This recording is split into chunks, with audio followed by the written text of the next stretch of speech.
We are absolutely thrilled to be hosting this webinar today, highlighting the incredible relationship between MT Sobek and Antarctica 21. Together, we've created unforgettable journeys to one of the most remote and awe-inspiring destinations on Earth. I'm going to go ahead and introduce myself. Laura, do you want to move the next slide? My name is Mindy Teini, and I'm the Director of Custom Travel here at MT Sobek. In addition to overseeing our custom travel programs, I also manage our polar cruising offerings. While I've been a part of MT Sobek for about 7 years now, I've had the privilege of working with Antarctica 21 for just over 13 years in various capacities. Antarctica is truly an extraordinary destination. It's one of my favorites.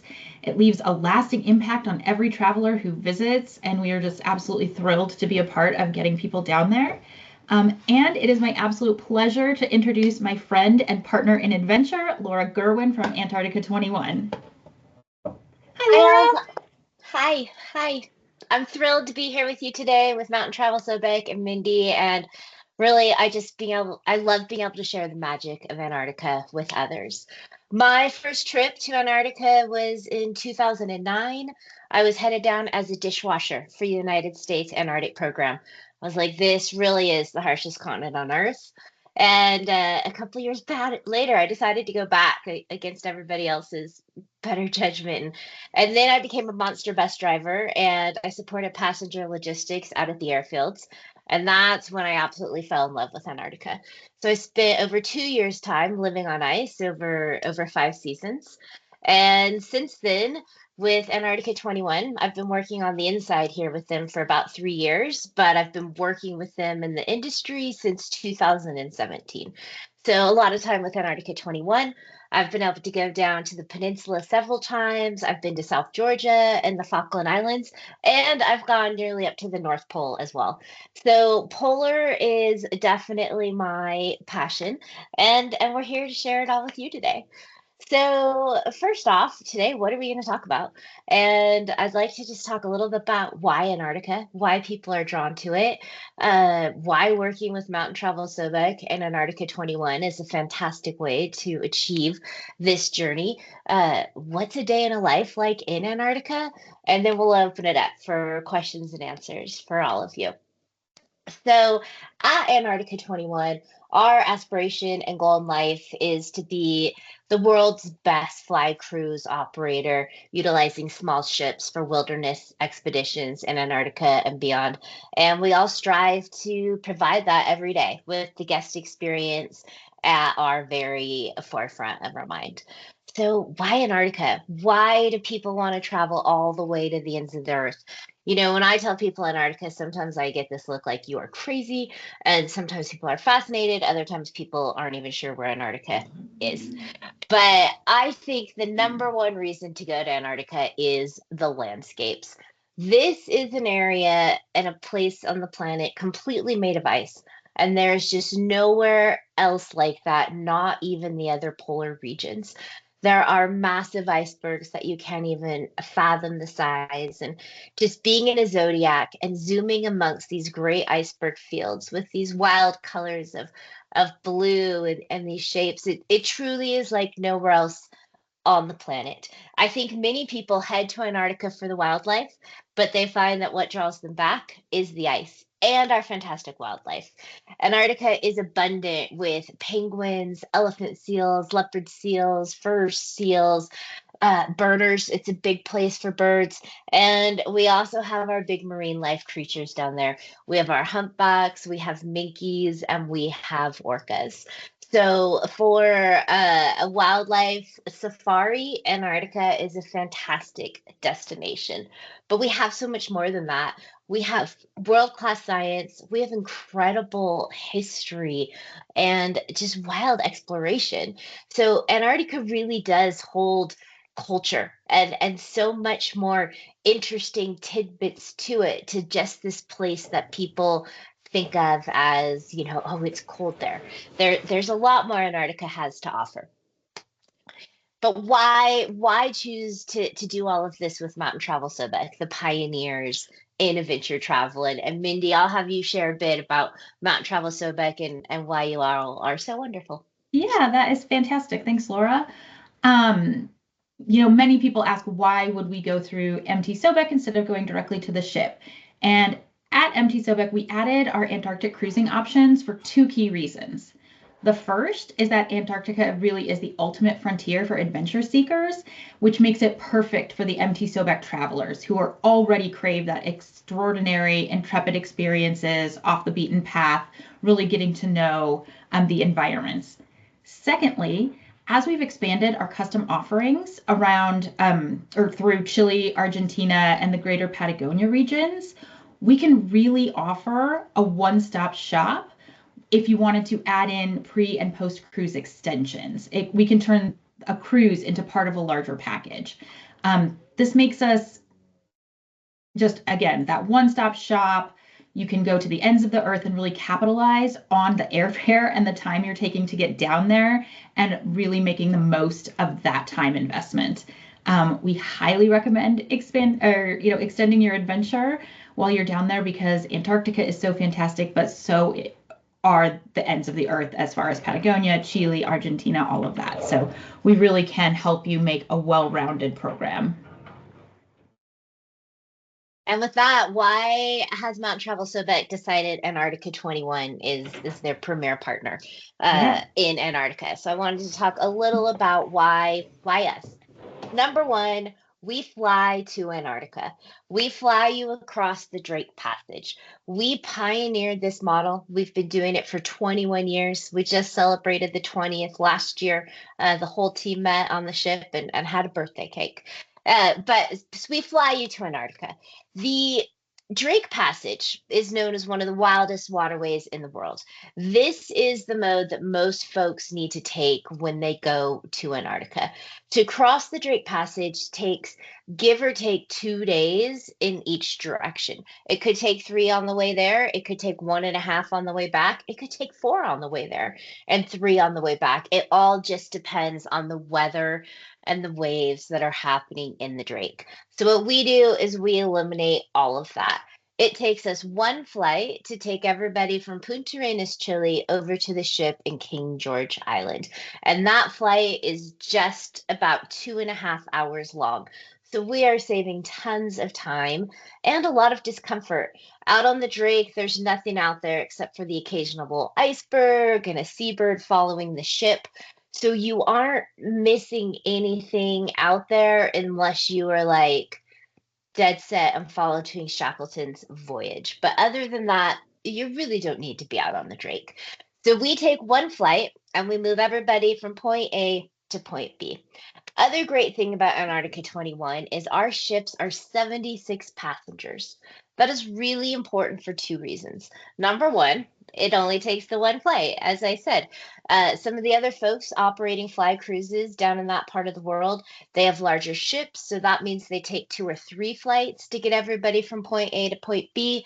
If an Antarctic weather window comes in, you have places on both sides and nobody's going anywhere. So we've eliminated that problem with the one flight.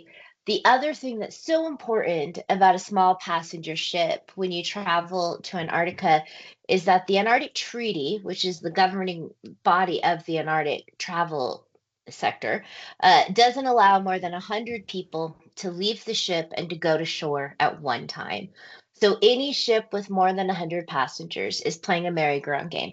There's maybe some people Zodiac cruising, some people on shore, some people at lunch, and they switch everybody out. So this limits the amount of time that you're able to spend off the shore actually immersed within it. The other reason that we love Antarctica 21 is our expedition team. These are folks that are super polar passionate, that have been working with us for years and years and years. And we have the most guides to guests for any ship down there, which means we have about one team member for every 5 to 6 guests. This really gives everybody the adventure that they need. And we'll talk about that a bit more later. And one thing we're really proud of is that we're local. Our founders, our board of directors, our operations team, they all live and work in Punta Arenas, Chile, which is the gateway to Antarctica. Laura, We are that is also, so, I'm just going to step right in please, there. That is so important to MT Sobek. One of our core values is that we utilize local people who can provide that authentic experience, that local knowledge and flavor. And it makes it one of the easiest reasons why we partner with Antarctica 21 is because you guys hold that dear as well. We love that we're local, and yeah, it's our home. So that's important to us. We are carbon neutral. The environment's also important to us, and we're really doing everything we can to help lead the way with sustainable travel and tourism within Antarctica. Another thing that we have that we're really proud of is our Antarctica 21 Foundation. This is sort of a side company, so to speak, that's branched off to do good in Antarctica. This is a company that's helping high schoolers within Chile be able to come aboard and experience Antarctica. They are putting together a time capsule of Antarctica. They are focused on the sustainability, the conservation, the cooperation within the treaties and all the operators. So we really are passionate about Antarctica, protecting it and sharing it with others the best ways possible. And we are Yeah, proud too that Mount Travel Sobek is a partner with us in that. yeah. I was just going to say we wholeheartedly believe in what the foundation is doing, and we love that we sponsor it every year. Yeah, it's important to do everything we can for the Antarctic. Okay, so let's talk about the itinerary. What are you going to be doing? What's kind of your flow? First of all, we will meet you in Punta Arenas, Chile. This is our classic 7 night, 8 day itinerary. As you can see, our most popular itinerary. One reason this itinerary is so popular is the time frame. This allows you to also spend time in Patagonia, which Mindy was saying is incredible. And for those that don't know, Punta Arenas, Chile is also the jumping off point for Torres del Paine National Park. So it just makes a beautiful connection to spend 4 or 5 days in Patagonia. You spend 8 days in Antarctica and you come home very happy. So this little map that's not to scale just shows you where we meet you. We fly you across the Drake. We board our flight in King George Island and we sail away. So day one, we have you meet us in Punta Arenas, Chile. We'll talk about that a bit more. Day two, weather allowing, we will fly over to Antarctica. Then we spend 5 nights on the ship actually exploring the Antarctic Peninsula. We'll get into that a bit more on a day in a life. And then on night 7, we'll fly back to King George Island. We'll fly from King George Island back to Punta Arenas. We spend that night again at the hotel in Cabo de Hornos. And then on the morning of day 8, you are free to move on to your onward travels. So it's condensed, but we're maximizing your time that you have in Antarctica because of that small number and our small ships. That's a great itinerary that gives you a really well-rounded experience, but you guys have a couple other cruise options, right? Laura, you have a longer option as well? We do, great question. So we also have a couple departures a year that go to the polar circle. So this is with the goal of crossing the Antarctic Circle, and this gives you 7 nights on board versus 5 nights. So I really just like to tell people it's more of a good thing. You don't necessarily see anything different, but you have more time to be immersed in it and to experience all the weather and the wildlife. And as the weather warms, we are finding that the Adelie penguins are moving a bit farther south. So on our shorter itineraries, we are starting to only see the Chinooks and the chin straps. So that's a little bit of something depending on what you want to see too. And we have a couple voyages a year that also head over to South Georgia. South Georgia is absolutely a wildlife gem on the planet, one of the most incredible places I have ever visited.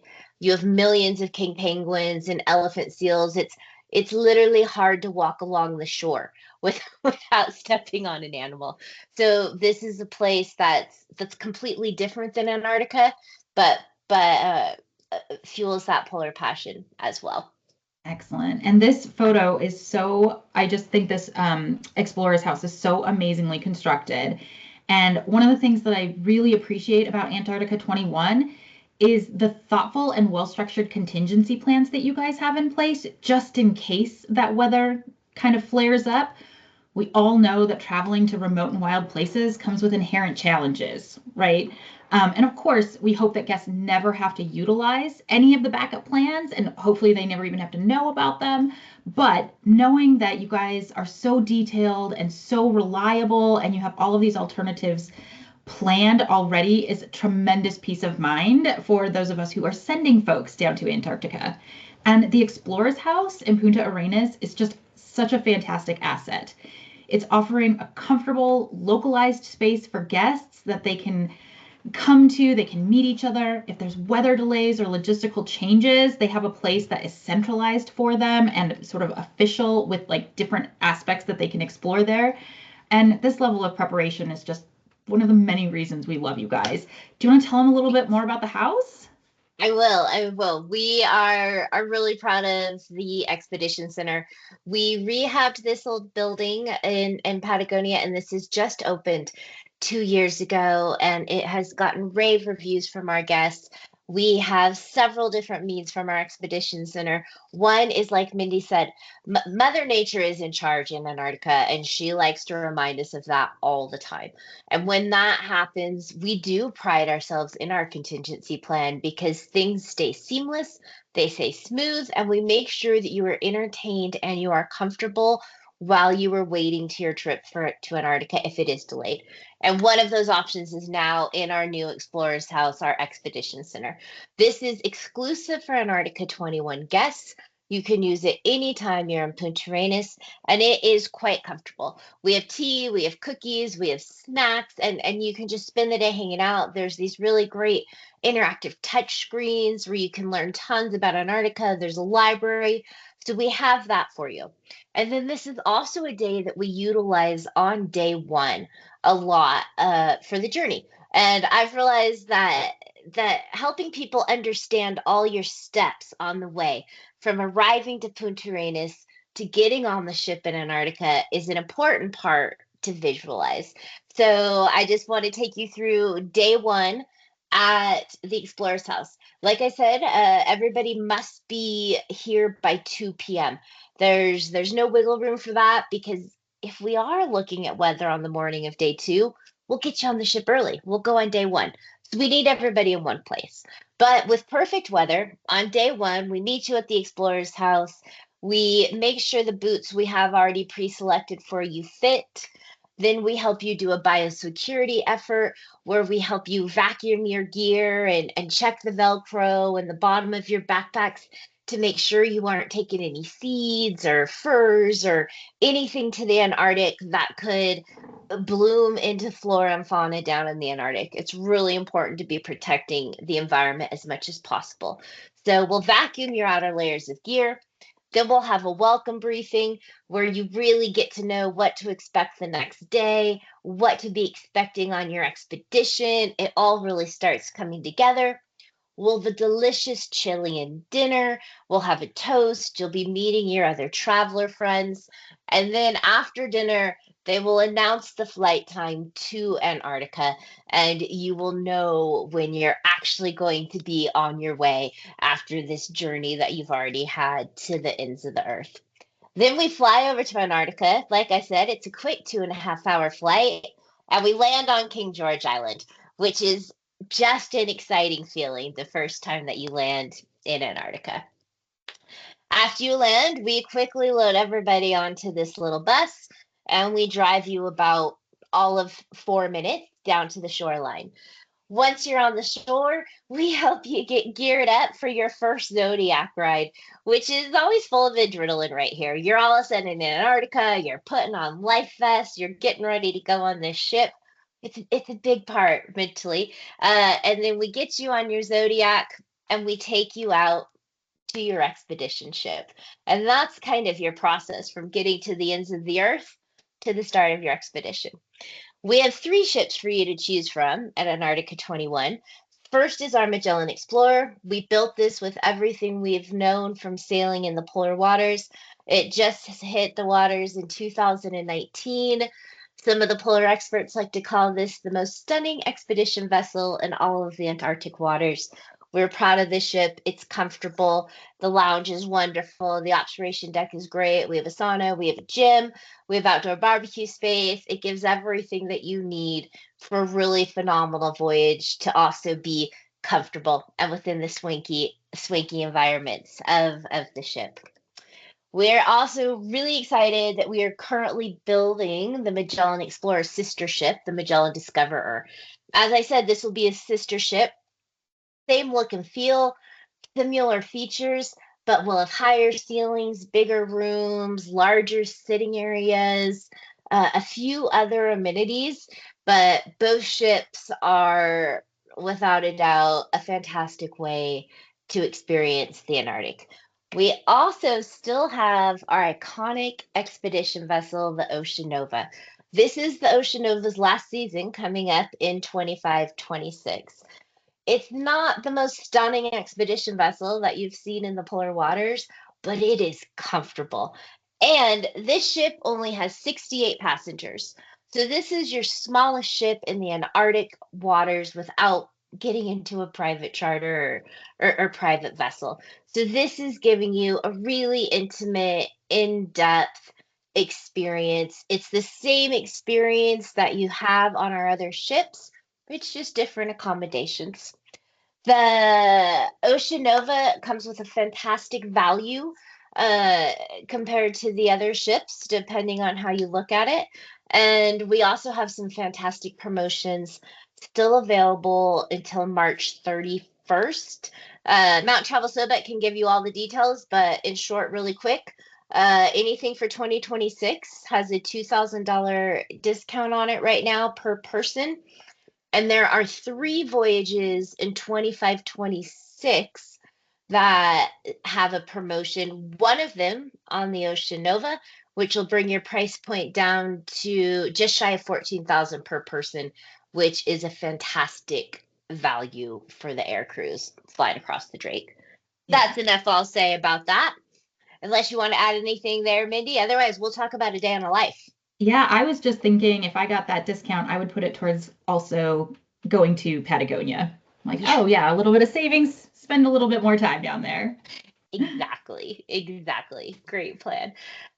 Okay, you've done all these things. You've vacuumed your gear, you've flown all the way to the end of the world. Now what? How do you finally get to enjoy Antarctica? So let's talk about a day in the life on expedition. Usually 7:30 or so in the morning, your expedition leader will come on the PA system, welcome you to the day, and invite you to the breakfast buffet. The breakfast buffet opens up at 8, but there's always tea and coffee and pastries around the ship earlier for those early risers.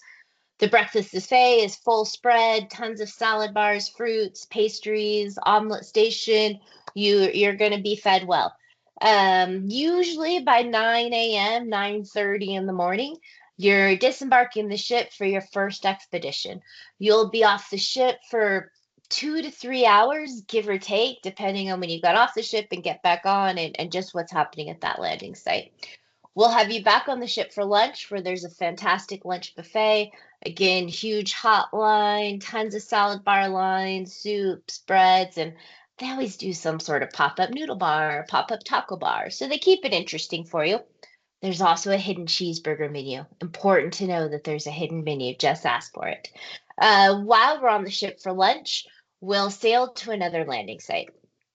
So at lunch, you can watch the whales breach out the window, depending on where you're going. Like, that's just a fun thing to remember that when you're in Antarctica, it's all around you. It's everywhere, so you're enjoying all the time. But we'll have you off the ship again after lunch. We'll do another 2 to 3 hour excursion, just again, depending on the conditions and what's happening. And then we'll have you back on the ship for snacks and drinks up in the lounge, and we'll do a presentation. And during that presentation, we'll typically talk about science, wildlife, climate, history, really depending on what we did on the excursions of the day. We'll give you some more in-depth information about what we saw. And then we will give you an idea of what we think is going to happen the next day. On expeditions, it always changes, but we want you to have a little bit of an idea what you're going to wake up to the next day. So we'll go over that. And then we'll invite you down to dinner for a delicious served meal where our hospitality team takes fantastic care of you. So, on board, the people that will be delivering your dream is our expedition team as well as our hospitality team. I cannot say enough great things about our expedition team. These folks, most of them have been traveling to Antarctica for up to 30 years in some cases. They are marine biologists, they are scientists, they are climatologists, they are professors, they are historians, they're photographers, they're mountaineers. Everything that you can imagine, they're brought together in one group to share their passion and knowledge with you. Like we talked about, we have the most guides to guests available, giving you one guide to every 5 to 6 guests. What this does for you is this makes your excursions super flexible for all activity levels. If somebody wants to hang out on the shoreline and listen to the naturalists talk about the penguins, they can do that. Again, you don't have to go any farther because in Antarctica, you're surrounded by it. For those of you that want to get up the mountain and maybe run back and forth a couple times, you can do that. The Mountaineer's available. So lots of flexibility for everybody within this really highly educated team. How it works on the excursions is when you come to shore on the Zodiac, your expedition leader will greet your Zodiac and they will give you a lay of the land of what's happening. You know, penguins over here, you can climb this hill over here, watch out for the leopard seal over here. And then you are free to wander around that expedition site within your own will. There's no groups, there's no hurry up, we need you over here. Those things don't happen. We'll set up a perimeter with flags, and you will find an expedition team member posted along the way so you're not going to accidentally wander off. But we do this so you can enjoy at your own pace and however you want to. So it's really flexible on shore for everybody. We also have a fabulous kayaking program. This works in two groups of 10. So two to a kayak, two groups, and those groups alternate every time the kayakers are called off the ship. So in theory, you should be able to kayak 3 to 5 times based on the weather and conditions. The kayaking is really quite special because they load you up in the Zodiacs, they pull you and your kayaks away. If they know there's a whale nearby or a leopard seal, they'll intentionally put you in the kayaks in that area, and then you're away in the magic by yourself with all of it. The kayaking does sell out early, so this is an important point to book early if you absolutely want to kayak in addition to your expedition. And then for those that kayak, once you're done kayaking, you'll be taken to shore so you can enjoy everything on shore that the other people did as well. Maybe in a little bit more expressed pace, but you aren't going to miss anything. Our hospitality team on board, I don't think we say enough good things about these folks. Not only are they serving you delicious food, but they learn your name right away. They know if you like your coffee before breakfast or after breakfast, with milk or without milk. Do you want red or white at lunch, red at dinner? They take care of everything. They clean your cabins. They welcome you back on ship with hot tea and warm towels. They're really making your onboard experience incredible, from again the food to the wine to just the service with a smile. So I think that's important to remember that even though you're out on this expedition in Antarctica, you're going to be taken really good care of on the ship, like you're in a top end hotel. Another thing we have for you at Antarctica 21 is an expedition portal. We'll usually open this up for you 6 months or so before your departure, but then this is a great way to really dig into reading lists, watch videos about writing in zodiacs, how to pack your gear, just start getting re-excited about your adventure. And then this also offers a full circle. When you get home, you can download a logbook from your expedition showing you everywhere that you went, as well as detailing all the wildlife you saw and just recalling those parts of the adventure that you're like, oh, I don't remember already. And also, the photographer on board the ship shares their images in a folder in your expedition portal, and you can download all of those as a gift after the trip as well. So, another little fantastic thing. I always like to talk about the gear. I know that's a big question on people's mind. We loan you the boots that you need for the expedition. They're fantastic. They're bogs. So you wear that every time you leave the ship. So on the ship, you only need, a pair of tennis shoes, something easy to move around the ship in. Little tip, it's great to take some sort of, croc or slide. I take my Uggs to have something to wear up and down from the mudroom to your cabins when you're getting on and off the ship because you'll keep your boots downstairs. But other than that, with your gear, you need your outer proof layer to be waterproof, top and bottom. So think Gore-Tex rain gear, think ski gear, whatever you have that's comfortable, that's waterproof, because those Zodiac landings are wet landings and sometimes it can splash in the Zodiacs. So you need to be waterproof. Under that, layering is so important. When you go to the peninsula in the summer, if there's no wind blowing, it could be 40 degrees outside. I can be down to a long sleeve t-shirt and a puffy vest. So really important to have those layers. Another key tip with packing is a waterproof backpack is great because the Zodiacs get wet in the bottom of the Zodiac, and that's where you keep your backpack between your feet when you're on board. And with that, I'm kind of ready to turn it over to Mindy, see what Yeah. questions you all have, and go from there. Thank you so much, Laura. Again, I just want to really hammer home that MT Sobek has been, spending 25 years creating active adventures all over the world, and we are the pioneers of adventure travel. And Antarctica 21 are the pioneers of Antarctic expedition. So it was a real easy marriage for us being in the forefront of different scopes of the travel industry. And so we just couldn't be happier about this partnership. We do have a couple questions for you, Laura, that I've seen pop up in the chat. So I'll go ahead and shoot you some of those.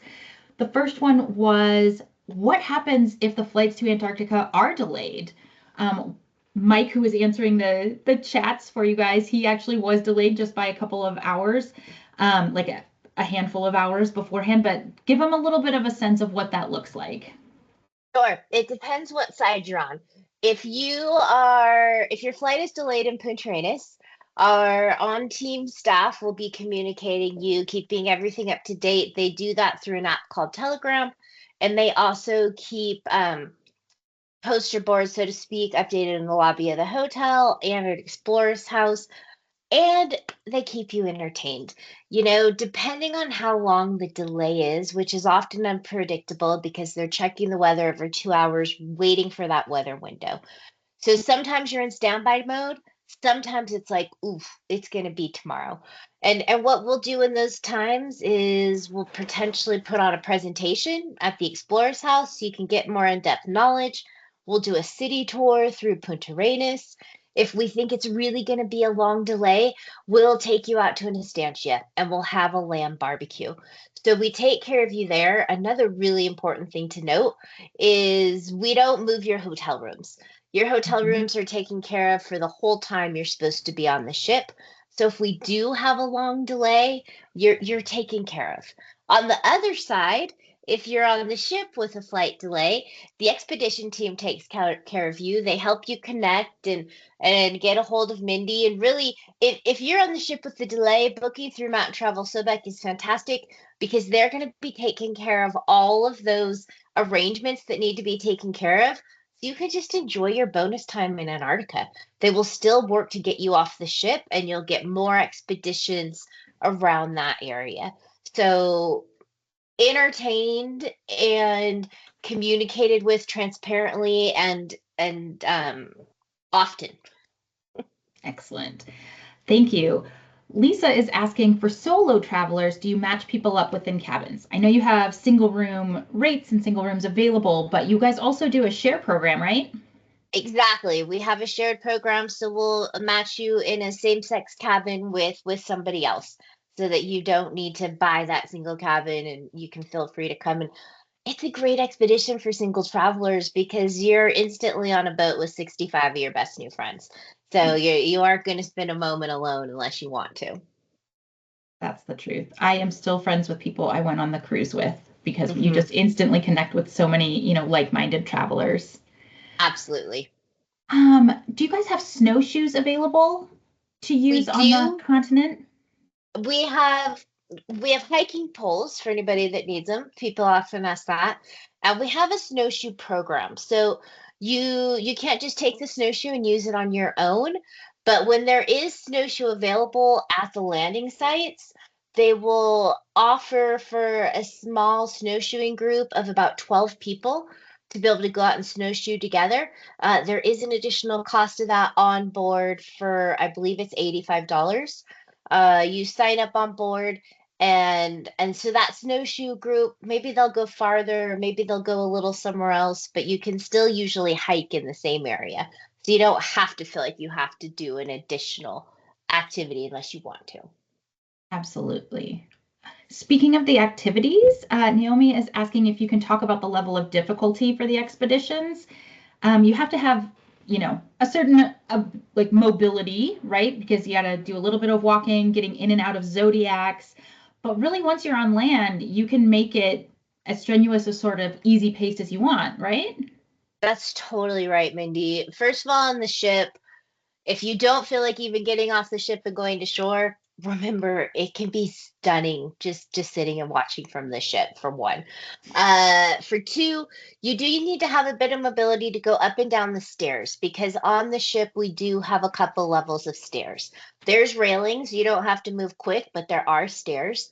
Our Magellan Discoverer that's coming in 26, 27 will have a small elevator for those people that need it.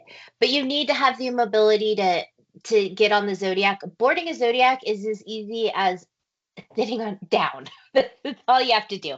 How they've designed our platform, you walk right off. There's a very strong soldier, sailor on each side of you. You sit down and you're in the Zodiac. Once you get to the shore, this is where it really varies, but nobody is pushed past the activity level if they want. If all you simply want to do is make it out for the Zodiac and hang out near that landing site and just watch it all move around you, be close with the penguins, you can do that.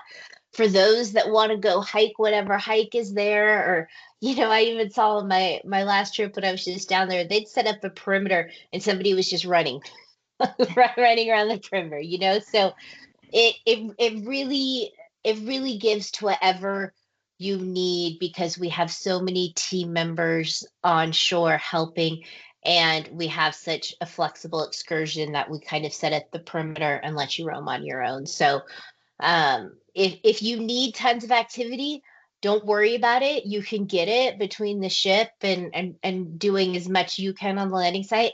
And for those of you that are worried about your activity level, same. Don't worry about it. You can sip and drink a cup of tea and watch out the windows, or our crew will help you get to shore and you can just enjoy from there.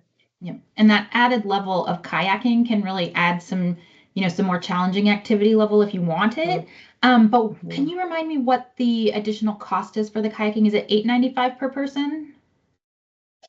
9.95? Yes, Yeah. it changes per ship. I Okay. believe the Ocean Nova is 6.95 and the Magellan Explorer is 8.95, I think. But yes, there is an additional added cost for the kayaking. Excellent. It's Um, posted on our website too, and our yeah. trip consultants can help get people any specific information about that for each ship. Mhm. Debbie is asking if you guys have any options to overnight on shore, but I don't think so. We don't do that, Debbie. We've thought about doing it. We've tried doing it. When it comes down to it, it's really uncomfortable. People don't want to spend the night out there. The weather gets in the way, and it's hard to promise that we can exceed your expectations. So we do keep everybody on the ship. Although you can be out on the bow as much as you'd like. So you could really spend the night outside on the ship if you chose to. Yep. And we've got a couple people asking when the Discoverer is going to make its inaugural sailing, and that is going to be coming up in December of 2026. So we're going to be finishing Exactly. out 2025, 26, and then when 26, 27 starts, that's when you're going to see her out on the waters. Exactly. 26, 27. And if anybody's interested in the actual inaugural voyage, that one will be a fun one. because it'll give you a bit of the Chilean fjords, and it will sail one way across the Drake Passage and then fly the other way back. So sometimes we hear that people wish that they could do one of each, sail one way and fly one way. Yep. So if there's anybody in this crowd that's interested in that, the inaugural voyage on the Magellan Discoverer will provide that. Yep. The one thing that I think is really interesting about the Antarctic season, it runs from November to March typically. That is the Antarctic summer, if you will. But throughout each of those like little mini seasons within the season, the wildlife can really change. Your experience on the continent can really change. So we've got Dawn here asking if there's a best time of year to travel to see the different wildlife. Absolutely. I know. I always like to tell people there's no bad time of year to travel to Antarctica. Like, go anytime you can. But the wildlife will change seasonally. You will see photographers really like to flock down as early as they can in November and December. Why they like that is they like that snow clean and white. It gives them clean photographs. So you'll get that more at the beginning of the season. November and December, you will see the penguins building their nests and sitting on their eggs. In January, you will literally see those chicks hatching and coming to life. And by later in January and then into February, you see those chicks just getting bigger and bigger and wandering around everywhere, full of curiosity. And the whales really start showing up. You can see them at any time, but really end of January, February, March, I think is your most magic time for the whales, because the whales won't come down until they're confident that the sea ice has melted enough that they won't get themselves into an iced-in situation. So that's where you really see the whales really start to show up in February, because the sea ice has had time to melt for the summer and they know they have clear passage through. So that's really kind of the turn of the seasons down there. If you want to see sunsetty, sunrise colors, March. If you go in March, you'll really start to get some colors in the sky as it moves into spring down there, or fall, moves into fall. Yeah. The sunset colors are amazing, but there is nothing to compare to seeing all the shades of blue of Antarctica. You'll see That's for super sure. dark blues all the way to almost whites and every color spectrum of blue in between. The ice is really just so magical. It was one of my favorite parts of being down there, is just seeing how diverse the ice can be, along with the penguins and the exploration feel and all of those good things. But really, the ice is super, super magical.